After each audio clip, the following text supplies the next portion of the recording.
બોટાદ જિલ્લામાં અપહરણ બાદ હત્યાની ઘટના પ્રકાશમાં આવી। બોટાદના પિન્ટુભાઈ દિલીપભાઈ ઓલકિયા તથા હરેશભાઈ સાપરા બંને કાર લઈ બોટાદથી મોરબી જઈ રહ્યા હતા, ત્યારે રસ્તામાં 3 જેટલા અજાણ્યા શખ્સોએ પિન્ટુભાઈ ઓલકિયાનું અપહરણ કરીને ફરાર થયા હતા। આ મામલે પાળિયાદ પોલીસે તપાસ કરતા નડાલા ગામથી ભડી ગામના રસ્તેથી મૃતદેહ મળ્યો હતો। પાળિયાદ પોલીસે મૃતદેહની તપાસ કરતા અપહરણ થયેલ પિન્ટુભાઈ હોવાનું તપાસમાં બહાર આવ્યું। મૃતદેહને વધુ તપાસ અર્થે ફોરેન્સિક પીએમ માટે હોસ્પિટલ ખસેડવામાં આવ્યો। પ્રેમ સંબંધના કારણે અપહરણ કરીને હત્યા નિપજાવી હોવાનું પોલીસ તપાસમાં પ્રાથમિક માહિતી સામે આવી। મૃતક પિન્ટુભાઈએ આરોપીઓના બેન સાથે પ્રેમલગ્ન કર્યા હતા। મૃતકના ભાઈ વિપુલભાઈ ઓલકિયા એ 3 શખ્સો સામે નોંધાવી ફરિયાદ। પાળિયાદ પોલીસે ઉદયભાઈ અજીતભાઈ ખાચર, કુલદીપભાઈ ખાચર અને ચેતન ઉર્ફે ચેતો પ્રજાપતિ વિરુદ્ધ અપહરણ અને હત્યાની કલમ હેઠળ ફરિયાદ દાખલ કરી। બોટાદ જિલ્લા પોલીસ દ્વારા આરોપીઓને પકડવા વિસ્તારમાં નાકાબંધી કરી કોમ્બિંગ હાથ ધર્યું।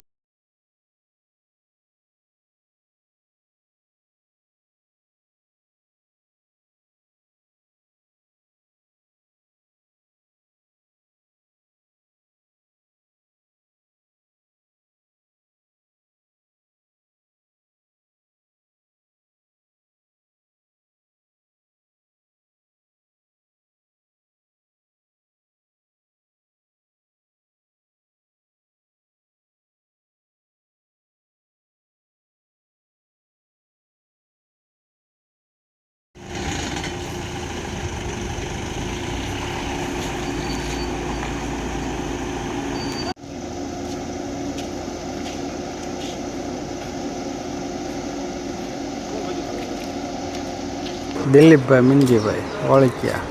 અમે બોટાદમાં રઢડા રોડ ઉપર રહીએ છીએ। હવે ત્યાં મારો દીકરો અમારી શેરી પાછળ રહે છે। હવે એનો ભાઈબંધ એક આવીને ઘરેથી લઈ ગયો હતો। પીટરપ ગાડી હોય કે રમી એ તો આપણે નથી જોયું। એનો ભાઈબંધ હતો મુકેશ સાપરા રેડી।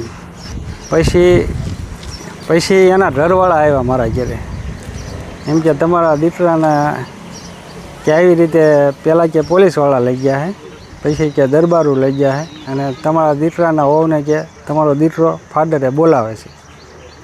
પછી બીજા બૈરા આવ્યા એટલે એ કે આ બે થોડી સંકરાપદ છે, એટલે તમે એનું સાચું ન માનો। કોણ હતી મહિલા? મહિલાનું નામ આ મુકેશભાઈ સાપરા રહ્યા ને એના ઘરવાળા હતા। એનું નામ તો મને નથી આવતું આપણે।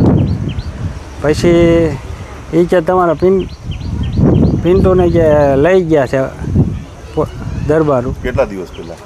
એ 3 દિવસ પહેલાં। પછી અમે તે દી ન ગયા, બીજે દી અમે બોટાદ પોલીસ સ્ટેશનમાં ગયા। તો એમને હાન સુધી અમને કીધું કે આવી રીતે અરજી લેવી ને આમને તેમને। પછી સાંજે ઈવડે એમને બોલાયા મુકેશભાઈ સાપરાને એને બપોરે। પછી એ આવ્યા, પછી એ કે આ બનાવ બન્યો હતો એટલે અમને કે તમારે ધજાળા જવું પડશે। પછી ધજાળા ગયા। તમારા છોકરાને લઈ ગયા એની કોઈ તમે ફરિયાદ આપી હતી પોલીસ સ્ટેશનમાં? ફરિયાદ બોટાદમાં લીધી નહોતી। અત્યારે તમે ફરિયાદ દાખલ કરી છે? હા, પાળિયાદ પોલીસ સ્ટેશનમાં ફરિયાદ। હે, કેટલા લોકો વિરુદ્ધ? એ તો મારા બાબાએ જ ફરિયાદ તો મારા બાબાએ લખાવી છે અને એના ઘરનાએ લખાવી છે। કેટલા સમય કર્યો? ટ્રાયલ સાંજે, એટલે ટ્રાયલ સાંજે અમને લાવ્યા હતા। ફરિયાદ તો ઓલા પણ લખાવી છે ધજાળાથી। હા, પછી નહીંથી સુરેન્દ્રનગર મોકલી, નહીંથી બોટાદ મોકલી, નહીંથી પછી અહીં મોકલા। પાળિયાદ પોલીસ સ્ટેશન ખાતે ભારતીય ન્યાય સંહિતાની કલમ 137(2), 127(2) તથા અન્ય કલમો મુજબ એક ગુનો દાખલ કરવામાં આવ્યો હતો। આ ગુનાની વિગત જોઈએ તો જે ફરિયાદી છે વિપુલભાઈ ઓળખ્યા, તેમના દ્વારા તેમના ભાઈ છે પિન્ટુભાઈ દિલીપભાઈ ઓળખ્યા તથા સાહેબ છે હરેશભાઈ કલજીભાઈ સાપરા, આ બંને મોરબી તરફ જતા હોય અને તે દરમિયાન અજાણ્યા ઈસમો દ્વારા તેમને આંતરી લેવામાં આવ્યા હોય તેવી હકીકત જાહેર કરવામાં આવી હતી। ત્યારબાદ આ અંગે તપાસ કરતાં પાળિયાદ પોલીસ દ્વારા ગ્રામડી ગામની સીમમાં નડાળાથી ગ્રામડી જવાનો જે કાચો રસ્તો છે ત્યાં વિસ્તારમાંથી એક મૃતદેહ મળી આવ્યો હતો।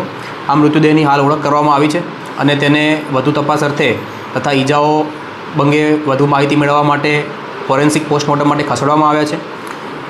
આ બનાવ સમગ્ર કઈ રીતે પરિણમ્યો છે તે અંગે પાળિયાદ પોલીસ છે તે તપાસ ચલાવી રહેલી છે.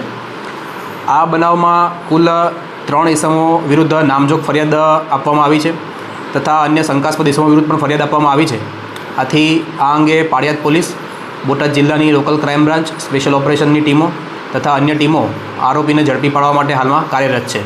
કયા કારણોસર સર બનાવ બન્યો છે?